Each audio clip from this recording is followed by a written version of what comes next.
Welcome inside a crazy NFL Sunday, and this is why we watch. This is why we take the abuse. This is why you buy $150 jerseys and fork over the cash for tickets and $50 parking and $20 beers, because when it's good, man, the NFL is really good. And today we had some great games, and one's going on as we speak.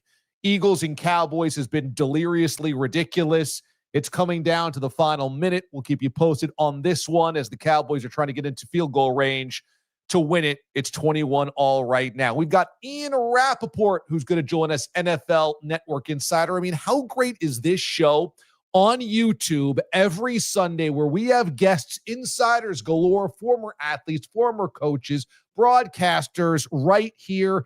Ian Rapoport has all the inside dirt. He's going to join us coming up in about 20 minutes from now. Also, you know what? We're just trying to make football fun around here, and that's what DA's Touchdown Club is all about. I have a classic 80s San Diego Chargers pennant to give away as part of my Touchdown Club. You got to go to my YouTube channel. You got to become a member. That way you're eligible on Tuesday night when we do the drawing for this beautiful vintage sports collectible. Make sure you're a member. Cowboys look like they are in now field goal range to kick a bunny field goal. And what a collapse by the Eagles. We'll wait to just break it all down until it goes final, but we will do that. So that's all still to come. Make sure you are making your presence felt in the comment section. We love it. We love when you guys are leaving comments and leaving emojis and giving us inside jokes and what have you.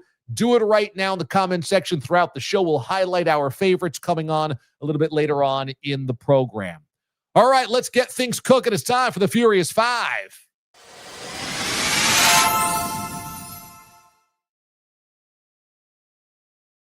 Let us begin with the Indianapolis Colts and a complete meltdown when what it took, what it needed to put away the Chiefs was intestinal fortitude and the dagger. You lead 21-9 in this game. You had controlled throughout. You had stifled the Chiefs' offense throughout. And here you were on the precipice of not only keeping up with the Patriots for the number one seed in the AFC, but giving yourself a real statement victory at Arrowhead. And if you're the Colts and you want your best chance to make a Super Bowl, clearing the deck of the Chiefs would have been very valuable, very beneficial to you. All right? And instead, they vomited it away. And this is why it is so hard to trust the Indianapolis Colts. It's so hard. Because late in this game, there's a multitude of opportunities to ice the Chiefs. And the Colts go 0 for all of them. There's a moment late in this game where Daniel Jones and the Colts are trying to drive for a dagger score. And Jones on second down throws it near sideline. And it nearly gets picked off by two Chiefs defenders. Threw it right into their hands. If it wasn't two defensive players there, it would have been picked off. He was lucky. Then they back the Chiefs up inside their own 10-yard line, and the Chiefs go basically end zone to end zone at the end of regulation. Ends up 91-yard drive to kick the game-tying field goal to send to overtime. I mean, come on. You can't get off the field letting them go 91 yards.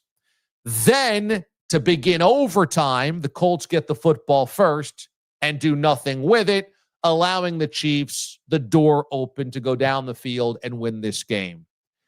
If you are the Indianapolis Colts, you have got to close at some point in this game, and this is why I cannot trust them. I can't do it. I won't do it. I'm not about to believe in this Colts team going on a run in the playoffs. Can't do it, won't do it. Right there, that's the reason. And so, from a country filled with Chiefs fatigue, America says, thanks for nothing, Indianapolis, because a loss today might have eliminated the Chiefs from the playoffs. They probably have one more loss to go after today had they lost, but we'll never know because the Colts couldn't close. And let me just say this. I have nothing against the Chiefs. I worked in Kansas City for nearly 5 years. I've got friends and family in Kansas City, people that I really consider family. Heck, my goddaughter is in Kansas City. That's how close my roots are, my bonds are because of those 5 years in KC. So I got nothing but love for Chiefs fans, for Chiefs Kingdom, for everything that Chiefs fans put up with before Patrick Mahomes came in. And it's a great, not a good sports town. It's an elite sports town. They deserved a winner. But I'm ready for fresh face too. I'm ready for a fresh face in the AFC. But let me say this. You will not get a fresh face until somebody learns how to kill Freddy Krueger. Somebody better learn how to kill Michael Myers, because that's what the Chiefs are. They are not going to go down because of themselves. You will have to kill them. And what we see in the AFC is a playoff picture littered with teams that may be good, but are they great when it matters? The Broncos did put the foot on the throat of the Chiefs when they beat them at Mile High. But somebody's going to have to do that in the playoffs or do it to the Chiefs at the end of the regular season. Who's going to be that team? Who is going to be that team? Because being a good squad of the AFC is nice, but somebody's going to have to kill the Chiefs when it matters most. Who's going to step up and do it? The Colts, you missed your chance. We are now final. We're close to it. At the end of regulation, the Cowboys have kicked a field goal to go ahead 24-21. And this is a pretty amazing comeback for the Dallas Cowboys, a squad that season looked to be dead just a couple of weeks ago. Now certainly has life on the outside of the playoff picture, but still knocking on the door, and the door is not closed on them. And so a pretty crazy comeback, which we'll talk about. It has gone final in Dallas, and the Cowboys have won. But before we get there, next up in the Furious Five,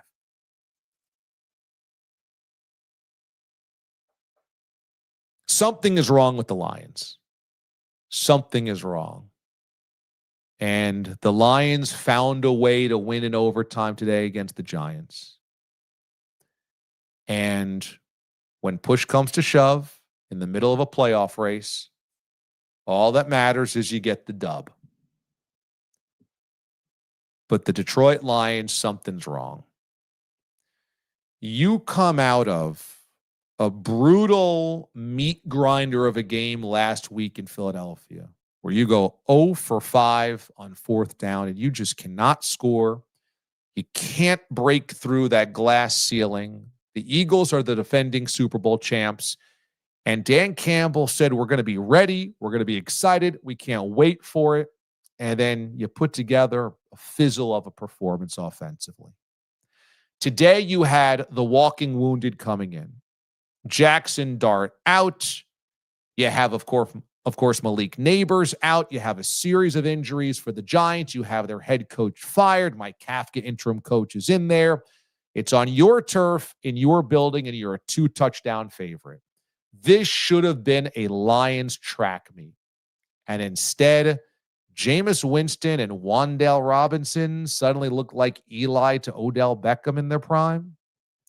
And suddenly this was a game that the Giants actually had control of late. And suddenly this was a game that you allowed the Giants to score a touchdown when there was a wide receiver option thrown to the quarterback and Jameis Winston had to break a tackle to get him into the end zone. This was a game where the Giants junked it up so badly that it was embarrassing. The Lions had to go to overtime to win. And I am disappointed in this because this today was a day I thought the Lions needed to flex.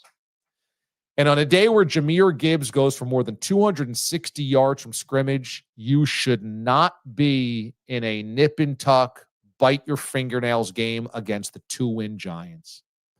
Now, the Giants showed pluck. They showed that playing under Kafka, maybe they got a little juice. Maybe the Jameis Winston thing gave them some energy as well.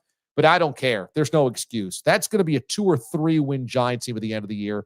And this is a Lions squad that is designed on going to a Super Bowl. You cannot at home be brought to overtime by that squad on their third quarterback of the season. It can't happen.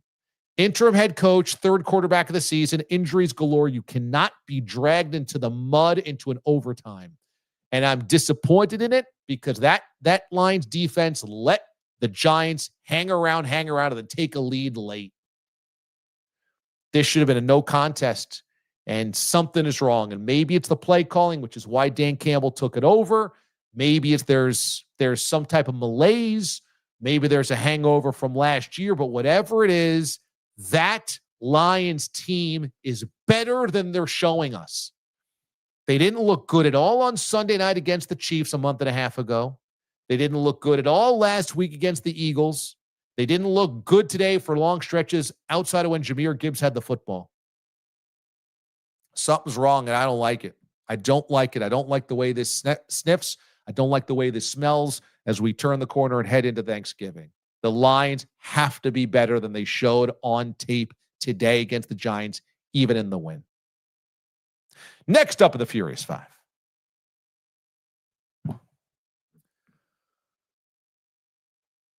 Yikes, Vikes. J.J. McCarthy throws for less than 100 yards. Boy, I sound like Sebastian Maniscalco. What is this?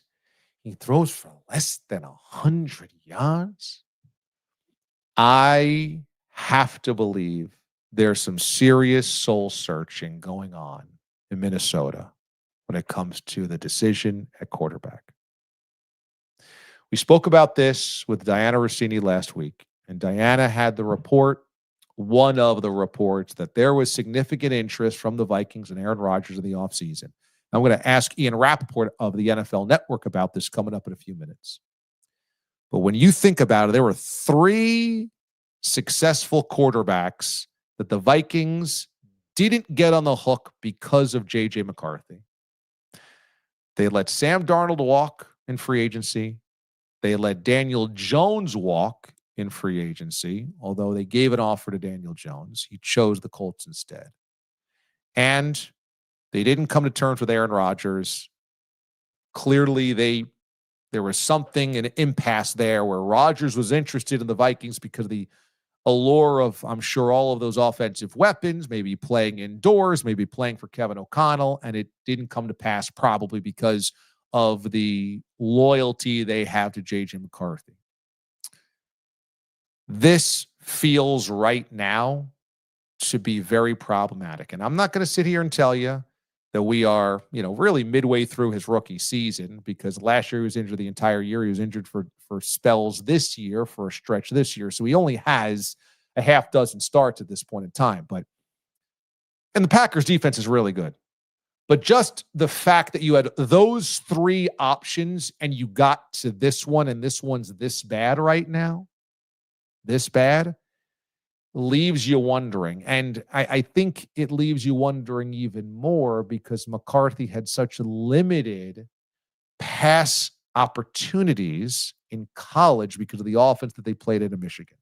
So what you really had with J.J. McCarthy was an unproven commodity you were buying stock on when you drafted him. Then you doubled down on the stock you bought, an unknown commodity, because you said, Sam Darnold, too expensive for our blood, and we got JJ.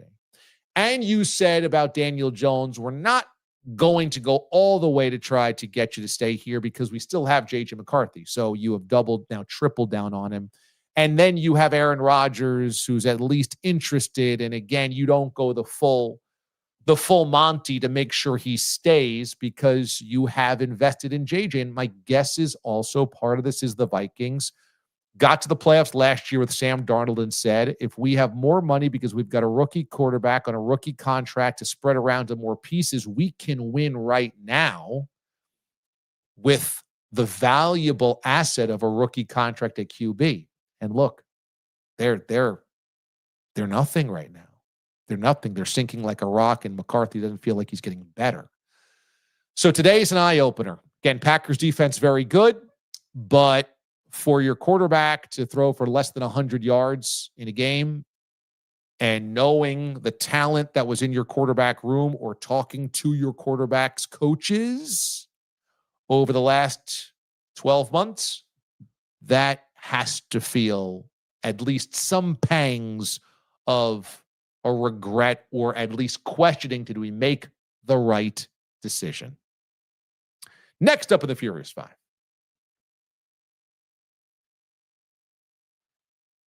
Well, thank goodness for the Eagles for saving us from the headache that is Jerry Jones gloating and the Cowboys being in the playoff race. And, oh, wait. I built this graphic when it was 21-0 Eagles. I had a bet on the Eagles laying 3 in this game. I was feeling pretty confident about all of that for most of this game. And in the second half, for the Eagles to get completely railroaded by the Cowboys, to keep the door swung wide open. When you were a kid, and it was cold outside, you had the heat pumping in the house, and you were a kid, so you just threw open the door, and the door stayed open, and your dad starts going, hey, I'm paying for heat. What do you live in a barn? And he's just watching dollar bills basically fly out the door or fly out the window that you had left open. That was the way the Eagles left the door open for the Cowboys to get back into this game. Fumbles, blown coverages, an offense that went to sleep, a defense that couldn't get to Dak. It was all types of disaster, all types. And for a franchise that is good enough, great enough to have won the Super Bowl in a flourish last year, and for a roster that has to this point in time been able to survive infighting and frustrations and all the stuff that is coming between A.J. Brown, Jalen Hurts, the offense, the play calling, whatever that whole thing is, for them to be up 21-0, and if I saw this stat from Fox correctly, they had not trailed in a game since week 6. For them to lead 21-0 and then lose 24-21 as the Cowboys rattle off 24 unanswered points and missed a field goal to boot, the Cowboys did, is disgraceful. That's disgraceful. And what you have done is not only shot yourself in the foot for the 1 seed in home field in the NFC playoffs by blowing a 3-touchdown lead, but you had a chance to erase the Cowboys from the playoff conversation. Okay, they would have dropped to 4-6-1, and you would have won the division essentially. I mean, the division would be over. So you would have already guaranteed yourself a home playoff game, and you wouldn't have to do another damn thing. You had a 21-0 lead. Humiliating for the Eagles. Humiliating. 21-0 on the road with this dominant offensive line and an all-world running back from a year ago and the tush push and Jalen Hurts, and you can't just grind out the rest of that game? Pathetic. Pathetic. And now you have fanned the flames of Cowboys fans everywhere. They're going to start barking about how, watch out, we're going to go on a run. Watch out our offense. And every time the Cowboys win, Jerry gets validated the trade deadline for his trades, and you don't want that either. So, Eagles, you did none of us a favor. Nobody. Okay? Pathetic. Finally, how about those Cleveland Browns? Wow. There was the Larry Sanders show, and now the Shedeur Sanders show. And who knows? He might never give back the starting job. Now, it's quite premature to declare anything at quarterback for the Cleveland Browns because we know how this story goes. Even if you draft the right one, number one overall, you let him go. And when you draft good ones, they're usually bad ones.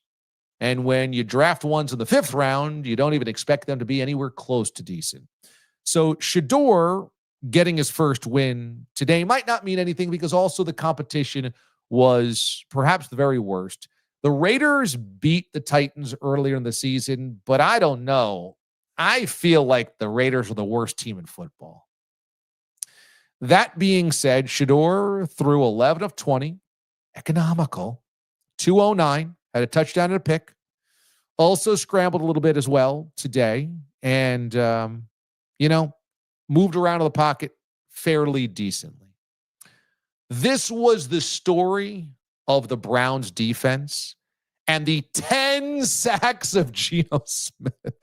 That's right, 10 sacks of Geno Smith and a total of 260 yards of offense that the Browns held the Raiders to. 10 sacks today. You had everybody eaten, including 3 sacks from Myles Garrett himself. But Shedeur did enough to win this game. And that was the first time in 30 years, the first time since the Browns returned to Cleveland in 99, that any quarterback, not just a rookie, any quarterback made his debut for the Browns as a starter and won it. Okay, so maybe Shedeur has helped out last week by playing half a game. He definitely was helped out playing the Raiders today, and certainly helped out that his defense is one of the best in football and sacked Geno Smith 10 times. But Shedeur also had to do something nobody had done in 30 years and had to break a 17-game streak of starting debuts going in the dumpster for the Browns quarterback. So nice job by Shedeur, something to build on, certainly good vibes. The Browns were looking for any good vibes possible, and they got it, like many do, by playing the silver and black. Very nice. Very nice. Okay, that is the Furious 5. I've got so much to do. We've got comments galore. I've got to tell you about the Touchdown Club. I got to tell you about the pennant, the San Diego Chargers pennant giveaway. We've got the Little Mo laugh of the day, and we're saluting the DA-liens on a Sunday soiree, all straight ahead. Make sure you're subscribed to the channel. Click on this button below me. Make sure you are subscribed. That way you get notified when we go live on Sunday nights with this show, so you'll never forget, or when we go live throughout the week as well. But it's time now for my guest. And what a guest it is. This guy's as well connected as anybody in the NFL. Rap and I go back to our Boston days. He was working for the Boston Herald. I was working for 98.5 The Sports Hub. And now he's working for one of the biggest NFL entities there is, NFL Media, NFL Network. Here we go. Let's welcome on Ian Rapoport, everybody.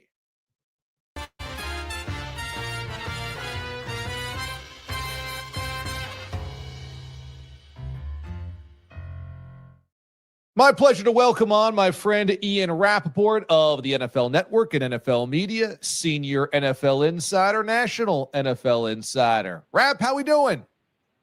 I'm good, man. What's going on?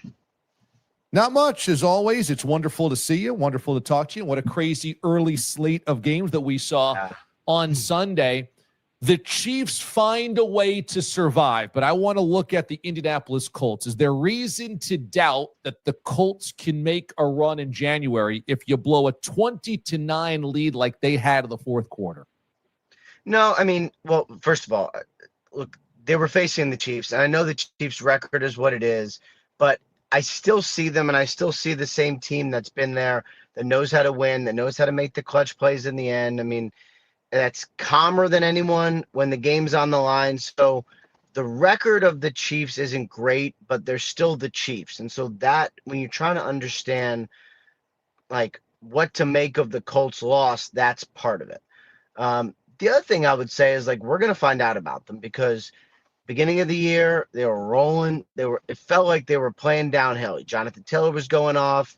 Daniel Jones was really unbothered, and then like gets a little bit harder, and people start bringing different kinds of pressure. They start stopping the run. They start throwing exotic blitzes at you. They start gearing up for your team because you're one of the good teams. It all changes. And, I think the Colts are real, but we're going to find out because, every team has been given them and is going to give them the kind of effort that the Chiefs did. And, like, that's a lot to handle. And honestly, that's what the Chiefs have been dealing with for the last 10 years or so. Did the Bengals decide to wait on Burrow because they thought even with a loss, the season is still in play? Or did they maybe wait a week too late because a loss against the Patriots feels like it ends their season? Well, I think, look, for the Bengals to get to the playoffs, obviously it's a long shot. They got to run the table. Now, even with Joe Burrow fully healthy, ready to roll, running the table is a lot. So, like, lightning has to strike. I think, Burrow not playing this week was really just he's not ready to go. Like, it's early. It's 2.5 months from grade 3 turf toe. It's just too early. And, like, same thing with Aaron Rodgers earlier today. Obviously, he didn't play on Sunday. It's like when you want to play and you're pushing, you're doing everything you can to be out there, and the doctors say you cannot go, you cannot go. And I think for Burrow, he did everything he could. He was a full participant in practice. Wednesday, Thursday seemed to come back okay. Wasn't really sort of worse for wear, but still at risk of injury, of further injury, and just too fast. So I felt like it was more of a medical decision as opposed to like a strategic decision. But anyway, I think there's a real chance he plays, against the Baltimore Ravens on Thanksgiving, and they got to be perfect, but maybe they will be. We'll see. The Giants pushed the Lions, forced them to overtime. Ultimately, the Lions find a way to be victorious, but certainly there was a spark there for the Giants. Do you believe Mike Kafka has a realistic shot at being hired as the full-time head coach after the season? 0-2, it makes it hard. He has been a real head coach candidate. I think he was, I don't love saying this, but it felt like he was maybe the number 2 option or maybe 3 in Seattle when Mike McDonald got it. So, like, he's been up for jobs. He's a real candidate. I think it's legitimate. I just don't know, like, if they play like this, which is well but lose, then it's hard to sell it. You have to be really super convicted to be like, all right, like this guy who didn't help us win any more games is definitely the guy to help turn us around. So I think there's a chance, but they probably got to win some games for that to happen. But if, it feels like this team has played better. It feels like this is a good job, especially obviously with Jackson Dart back in at quarterback. So, there's going to be no shortage of good candidates. Like, my guess is this will be maybe the best job available. So we'll see what they do. Yeah. Oh, what do you think makes it the best job? Jackson Dart's a good place to start. Offensive lines played pretty good. They got Neighbors who's really good. They got talent on defense. I think they're good. I think they are a couple complementary players away from being a really solid competitive football team. And, in today's NFL, if you're good enough to go 9-8, like you're good enough to go 11-6 or whatever it is and get to the playoffs, and then we'll see. Like, it's everyone is so compressed that if you're just viable, you got a chance. So I think whoever's the coach next year will for sure have a chance. You think that coaching was an issue then for the Giants this year? Yeah, I think what, the main thing that was an issue for me was like, they had games where they played well. All the Russell Wilson games at the beginning were the biggest issue. Sorry, like they were. Like they were bad. He was not good enough. We'll see how much he has left if he plays another year. Like, I've seen this before. I like Russ. So I hope it's not the end, but sometimes like that's what the end looks like, you know? Um, I just think the main problem is once you had all those losses with Russ under your belt, such a thin margin for error that even though Jackson Dart played well and gave you a chance, when you're 2-6, or whatever, every loss, it's like, are they going to fire him yet? Are they going to fire him yet? Fans are asking, reporters are asking. At some point, it becomes unbearable. That to me kind of did in Brian Daboll more than anything else. Do you think the Minnesota Vikings have remorse over their decision at quarterback? Because Daniel Jones has had a really good season. They let him walk out the door as a backup. Sam Darnold's had a really good season in Seattle. And they were at least talking to Aaron Rodgers seemingly in the offseason. And, they stuck on J.J. McCarthy. So do you think there's remorse there for the Vikings? Yeah, I mean, I think Rodgers was, definitely a consideration. If he didn't go to Pittsburgh, I think – the quarterback domino is so fun to think about. Like, if Stafford goes somewhere else, who knows? Giants, Raiders, who knows? Then Aaron Rodgers probably goes to the Rams, I think, right? And then, but anyway, it's, the Vikings were for sure interested, but they believed in J.J. McCarthy. They let Sam Darnold walk to go get the kind of money that he got. I think Daniel Jones is probably the one that got away a little bit, maybe more than anything else, because they made him a strong offer. If I remember correctly, they offered to pay him more than the Colts, but he liked that quarterback situation better, thinking he could win the job, which he has, and that was a right decision. But I wonder if they could do it again. Might they offer Daniel Jones an offer he couldn't turn down and say not yet for J.J. McCarthy? Because they do really believe in the talent, but the play is what it is, and they're too good of a roster to have this record, honestly. I want to ask you about the Bills because after Thursday night's loss, there's a lot of concern that this thing is just permanently broken this season. And sitting Keon Coleman for 2 straight weeks is certainly a blinking light. Did the Keon Coleman, or does the Keon Coleman situation this year, has that disrupted the offense larger than just, his position on the team? Well, it certainly has been disruptive, both for reasons of us talking about it and you'd like a good player on the field. I think the main, I think sitting him, from what I know, was the right thing. And not because I'm like some big disciplinarian, but the main reason is if you can't be on time and you can't handle your responsibilities away from the field, are you going to run the right route? Are you going to lead to an interception? Like, those are the kinds of things that bleed into on the field. So if you're not getting it done off the field, you're probably not going to be ready on the field. And I think it's okay to say, you know what? We like you. You're a really good player. We want you to have the attention to detail and readiness of everybody else. But it has been, there's been problems. I mean, there's been a lot of defensive injuries. There's been offensive inconsistency.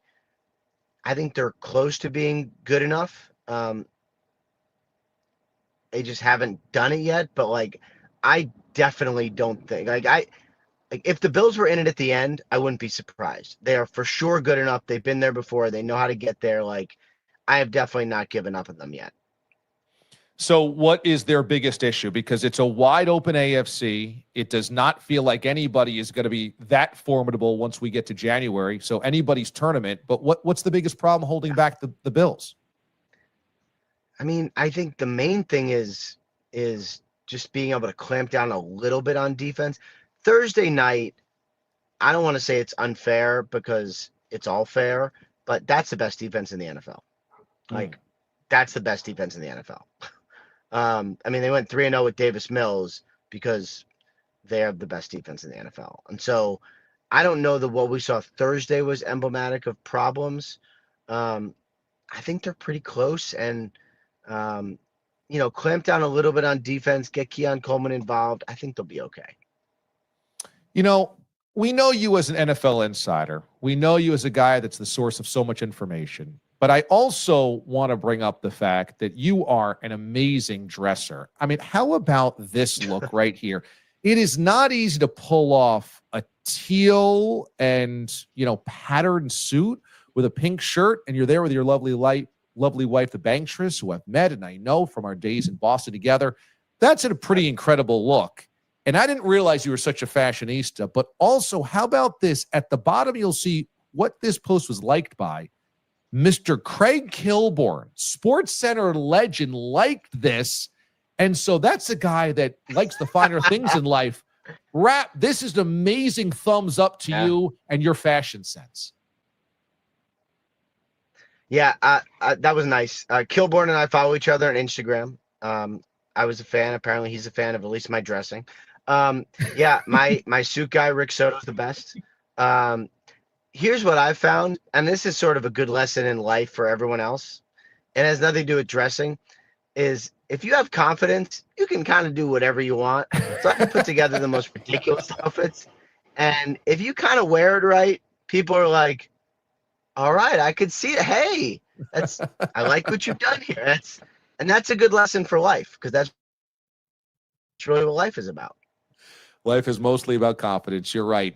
Because of your confidence and your incredible enthusiasm for the job and for joining us here on the show, we want to reward you. All guests receive a bottle of Santo Tequila, the very best tequila on the market. Guy Fieri and Sammy Hagar, rock legend, have combined to collaborate for the best tequila on the market. So we're going to send you out a bottle for the holidays, man. Thank you so much for doing this. I know you are incredibly busy on Sundays, so it means a lot that you made time for us. Awesome. Thank you, man. It's always great hanging out with you. I appreciate you asking me, and look forward to doing it next year, same time.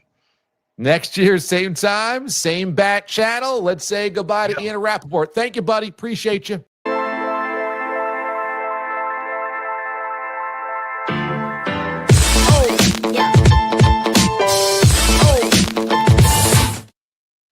Very cool to have Ian Rapoport join us here on the show, NFL Insider, NFL Network. That's why you come to us, because we have amazing guests each and every week. So make sure you are subscribed to the channel. If you're finding us on YouTube, make sure you hit subscribe, thumbs up, like it as well. If you're watching on Twitter/X, make sure you get to YouTube and get a subscription in there as well. Hit subscribe. That way you get notified when we will go live. Love it. We are going to end up certainly getting you connected with comments, getting your comments, your feedback a little bit later on in the program. So stick around for that. Also, we have your feel-good moment of the day as well. But at the moment, I wanted to give you the heads up on the Touchdown Club. I told you about this last week, okay? We are evolving memberships on the channel to DA's Touchdown Club. All right. And what this means is, for a monthly membership fee, which comes to $3.99, that's nothing. You get exclusive content on this channel. You also have full usage of the emojis. You'll see the cinnamon berries. You'll see the bears with tails. You'll see Morty D'Souza, all these great inside references and jokes. You get access to all of those. Wonka DA. But you also now will have monthly access to badass vintage sports collectibles and memorabilia. This is what is amazing. Every month, I'm scouring eBay and finding badass, awesome vintage sports collectibles to give away to you guys. But only members are eligible. Only members of DA's Touchdown Club. It's going to happen during our monthly members live chat, which happens on Tuesday this month. Okay, so on Tuesday at 8 o'clock Eastern time, we are going to end up doing the live chat, which you can ask me anything, and then also you are going to be able to be in the running for this pennant. Okay, the San Diego Chargers pennant, which is just awesome. So, want you guys there. I want you signed up. I want you eligible for this. Okay. So here's a little video I put together this week so you guys can see what we're doing here, what it's all about. A very important job to bring fun back to football. And I'm starting by giving you guys cool, old school, vintage sports memorabilia like this.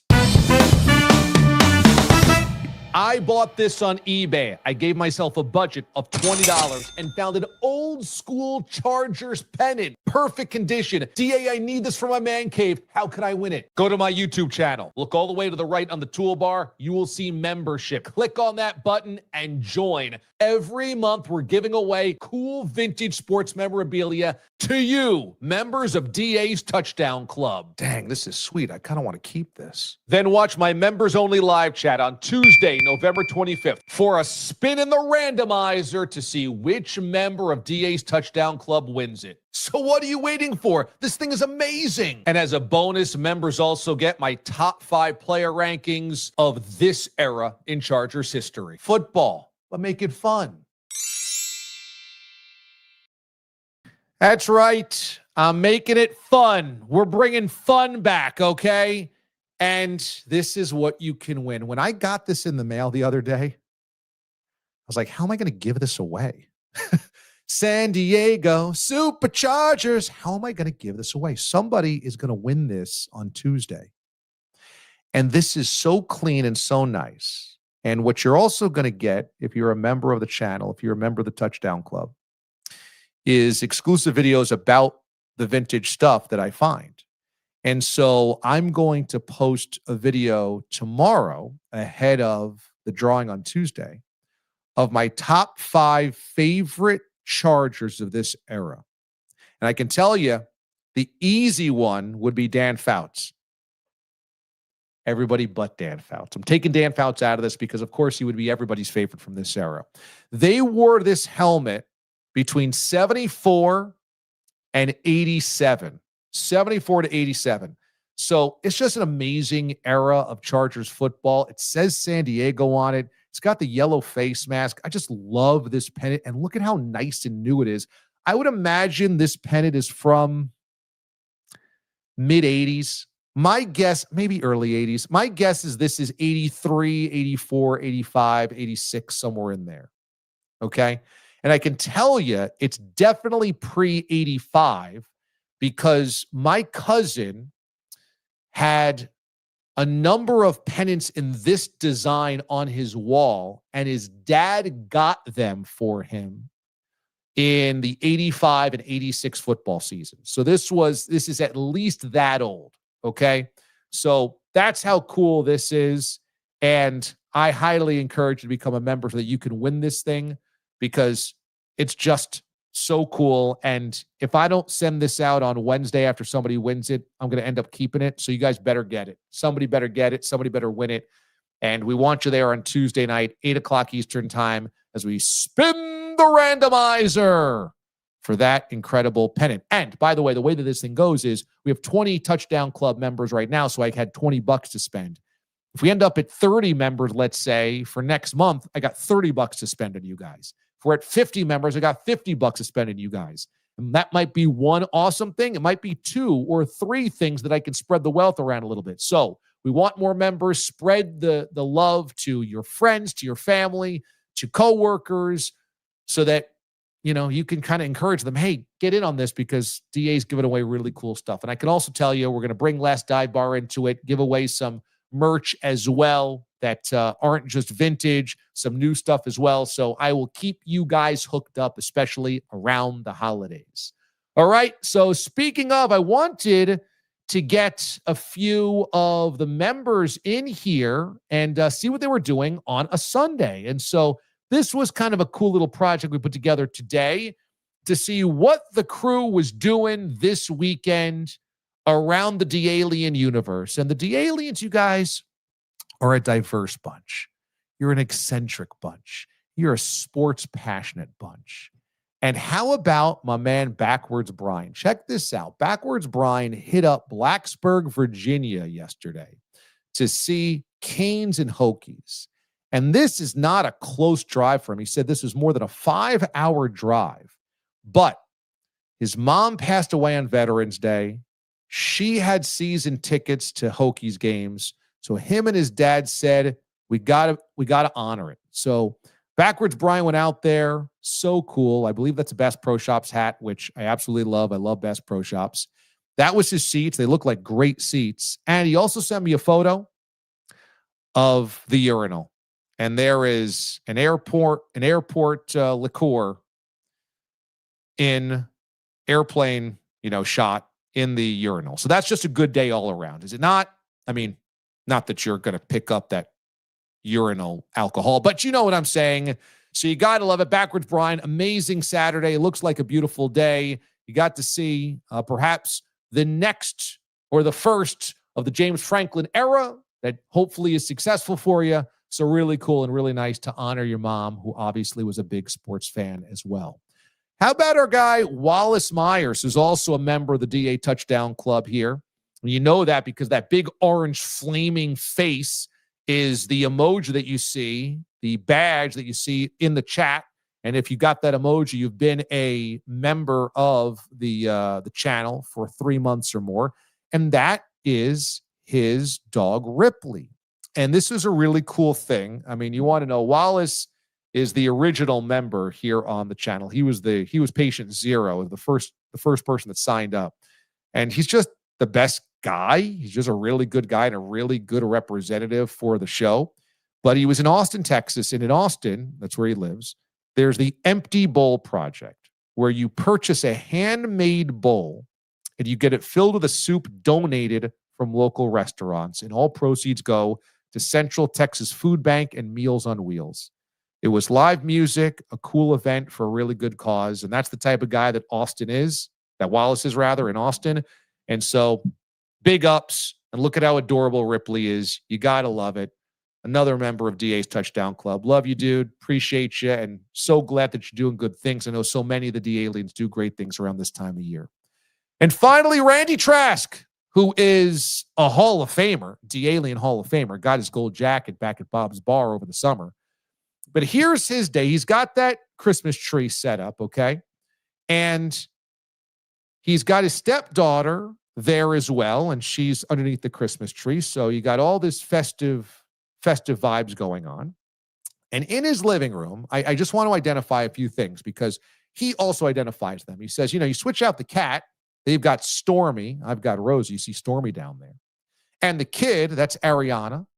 And I've got AJ. But he points out the Ken Barbie doll in the Jesus manger. Maybe swap that out with a G.I. Joe or something at this house. At this house, it's Matchbox cars. AJ is all about Matchbox cars. He's got a million Matchbox. He's in his car era right now. And he's saying hashtag go Browns, hashtag go Colonel Shedeur Sanders, and hashtag here we go holidays, here we go, woof, woof, which is all types of awesome. I mean, who puts Ken in the manger? Only Randy Trask. There's naked Ken. He's in nothing but board shorts in the manger scene. Perfect, right? But also I noticed on his wall, how cool is that poster? Monsters of Rock, Guns N' Roses, Kiss, David Lee Roth, Iron Maiden, Megadeth.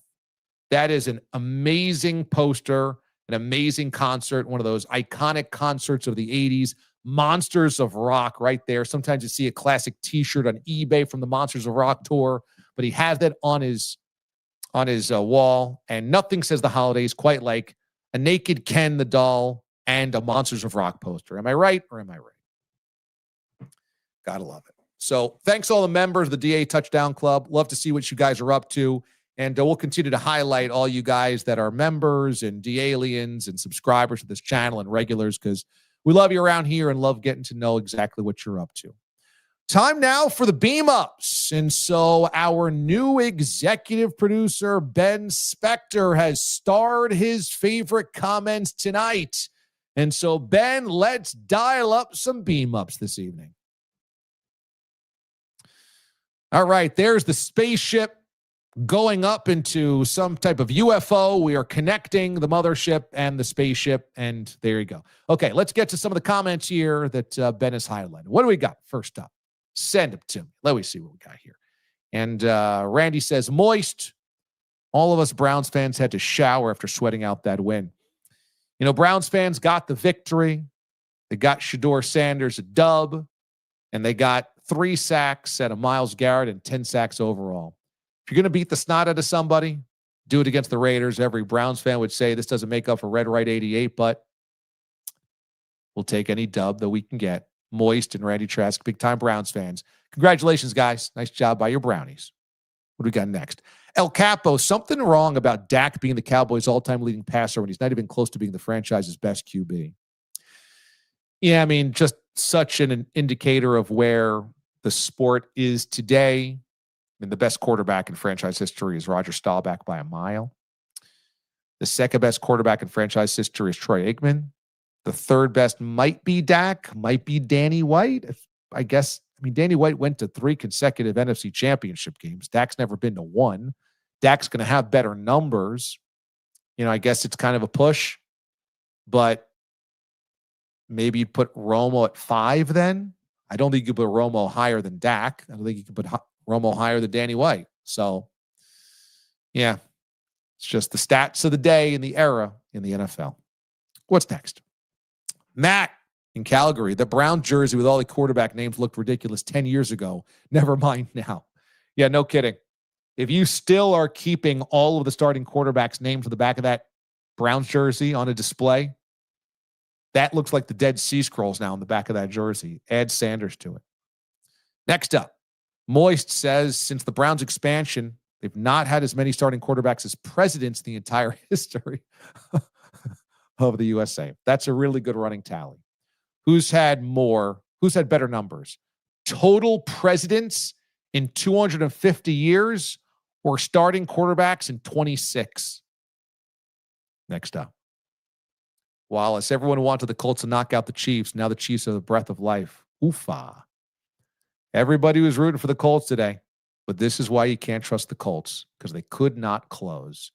They had a chance to wipe out the Chiefs. They just couldn't do it.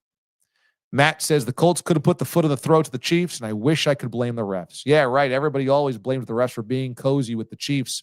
It wasn't the case today. Chiefs just got it done.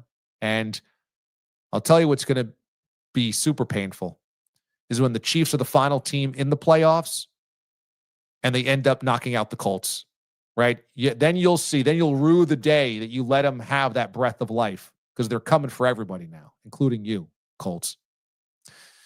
Wallace says, as Jerry Seinfeld would say about the Eagles, that's a shame. Yeah, I guess this is a tough one for America. What do you root for? Cowboys to lose or the Eagles to lose? Preferably, to me, it was the Cowboys to lose, because I just can't stand the idea of them floating around this playoff picture and Jerry having any sense of satisfaction after the trades. But I guess there was really no winners and no losers today, because either the Cowboys or the Eagles losing, most people go home happy either way. By the way, Eagles, Kelly Green today, chef's kiss. Randy says, Jameis Winston's deepest touchdown pass today, he caught it 33 yards. Yeah, Jameis Winston caught the 33-yard touchdown pass today for the Giants and rumbled in the end zone by breaking a tackle of a defender. The Winston touchdown was absolutely wild. Yes, Matt in Calgary knows there's classic Damon Maniscalco. What is it with these people in Las Vegas? Don't you have any self-respect? Sweatpants at the Bellagio? What is this, a tag sale at your local, you get the point, Goodwill store? Matt says, perfect headline, yikes, Vikes. Now, young Ben Spector is the 2-week executive producer of Watch DA Live. He's taken over for Aiden Hatton, and he loves wordplay. I have done the headlines the last 2 weeks, but I think next week he gets his first shot at puns. We'll grade him out. Aiden would be proud. Yeah, today I had some good ones. I thought they were pretty good. I'm trying to think back on my favorite one that I did. Let's see. Yikes, Vikes. Okay. Pretty good. Let me see. Well, this one I can't use anymore. Dumpster Dallas. Can't use that one. Let's see. What else? Sanders Show. That was a takeoff of the Larry Sanders Show. Not bad. Swing. U-Line I was proud of. Indie film. Good. U-Line's the best. That's the best I had today. That's a double off the wall. Maybe a ground rule double. Probably not a home run, but that's solid. And we're tough graders around here. That was a pretty good one. All right, next up with your comments. Let's see. Matt says, leave it to the birds to lay big, fat egg. Good one. That's a good pun. Next up. To be a fly in the Eagles locker room. Yeah, does A.J. Brown blame this on Jalen Hurts? I mean, they staked into a 21-0 lead. That should have been good enough for that defense. Maybe today it's not A.J. Brown angry with the offense. Maybe everybody gets angry with the defense. And the fact that it happened in Dallas is extra sweet for friction. Foggy Matt says, JJ thought taking that stick talk was cool, but eventually losses make that talk cheap. Oh, yeah. You know, when J.J. McCarthy says, I've got this alter ego 9, you're not allowed to have an alter ego if you stink. And there's still time for him not to stink. I'm not throwing the baby out with the bathwater. There's plenty of football left in his career. But I don't really want to hear about alter egos when you throw for 89 yards in a game. I don't want to hear about it. Ralph says, we got that one right.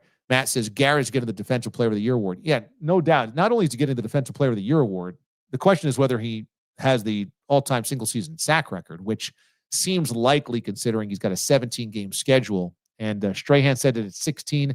I guess TJ Watt tied it in a 17-game schedule, but feels like he's going to break it now with 17 games.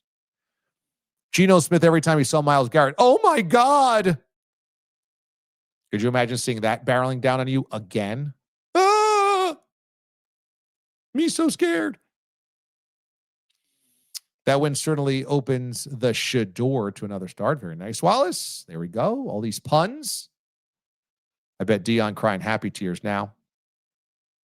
Dion had to be happy about that. Much happier than his football season. Nothing to crow about with the Colorado Buffaloes. Yikes.